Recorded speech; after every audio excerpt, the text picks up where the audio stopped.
Donald Trump said alt-left protesters were very violent when they confronted the white supremacist and Nazi groups in Charlottesville.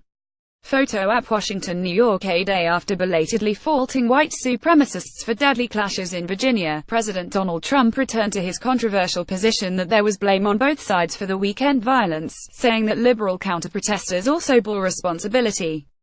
You had a group on one side that was bad, and you had a group on the other side that was also very violent, and nobody wants to say that, but he'll say it right now, Trump told reporters in New York on Tuesday. He added that liberal counter-protesters came violently attacking the other group. Trump has faced intense criticism from business leaders and lawmakers in both parties for saying on the 12th of August that many sides bore blame for melees that erupted in Charlottesville.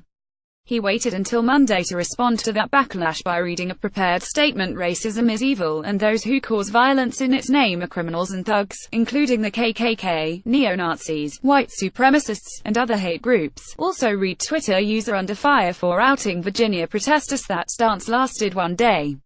Back in front of the cameras, without a script, Trump on Tuesday offered his unfiltered vision of the incident. "What about the alt-left that came charging at as you say, the alt-right? Do they have any semblance of guilt?" the president said in the lobby of Trump Tower. He said alt-left protesters were very violent when they confronted the white supremacist and Nazi groups in Charlottesville. He added that some of those marching alongside white nationalists were not racists. George Washington, many of those people were there to protest the taking down of the statue of Robert E. Lee, Trump said, arguing that civil rights activists offended by Confederate monuments might turn next on heroes of the American Revolution.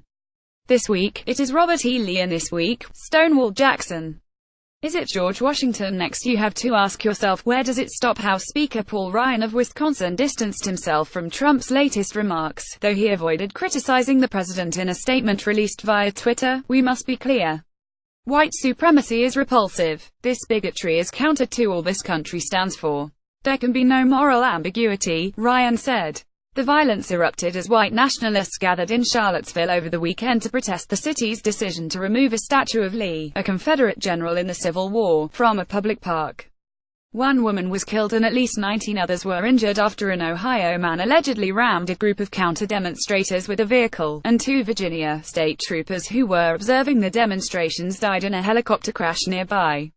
Torch-wielding protesters Trump described as quiet an initial demonstration by white nationalists on the night of the 11th of August, when torch-wielding protesters marched on the campus of the University of Virginia and performed Nazi salutes. "I looked the night before. If you looked, there were people protesting very quietly the taking down of the statue of Robert E. Lee," Trump said. As the president delivered his remarks following an announcement on U.S. infrastructure, his new chief of staff, retired Marine Corps General John Kelly, stood quietly with his arms crossed and stared down at the floor.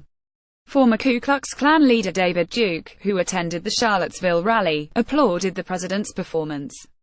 In a tweet, Duke thanked Trump for "your honesty and courage and willingness to condemn the leftist terrorists." Also read Furore over Charlottesville follows Donald Trump home to Manhattan. Richard Spencer, a white supremacist leader who also attended the rally, tweeted that he found the president's remarks fair and down-to-earth. "I'm proud of him for speaking the truth," Spencer said.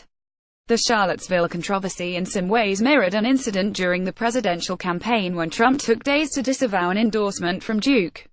When initially asked about the white nationalist leader's offer of support, Trump said he didn't know anything about him. Only days later, after intense public criticism, did Trump say he condemned the white supremacist.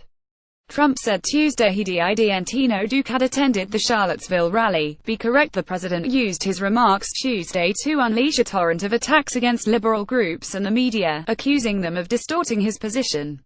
He also defended his decision to wait 2 days to condemn white nationalists for the violence in Virginia, saying he first needed to gather the facts. "I don't want to go quickly just to make a statement," Trump said.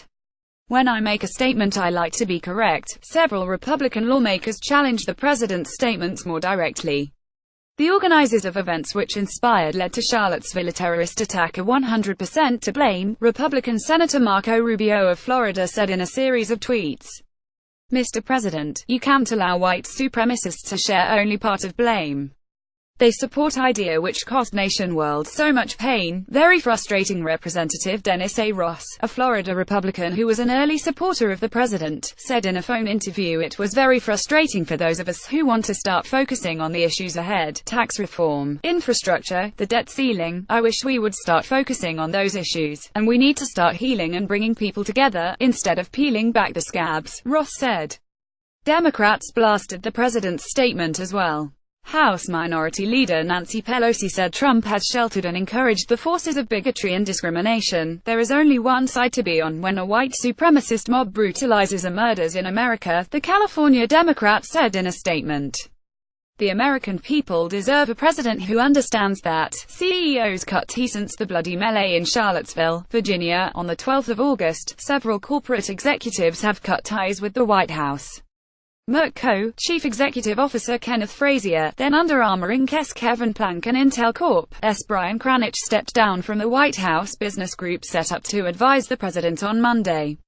On Tuesday, Scott Paul, the president of the Alliance for American Manufacturing, said he was stepping down because it was the right thing for me to do. Also read 3 more CEOs turn backs on Donald Trump. Trump on Tuesday dismissed the criticism, saying the executives were cutting ties with him because he pressured them to bring manufacturing back to the U.S. They're leaving out of embarrassment, Trump said.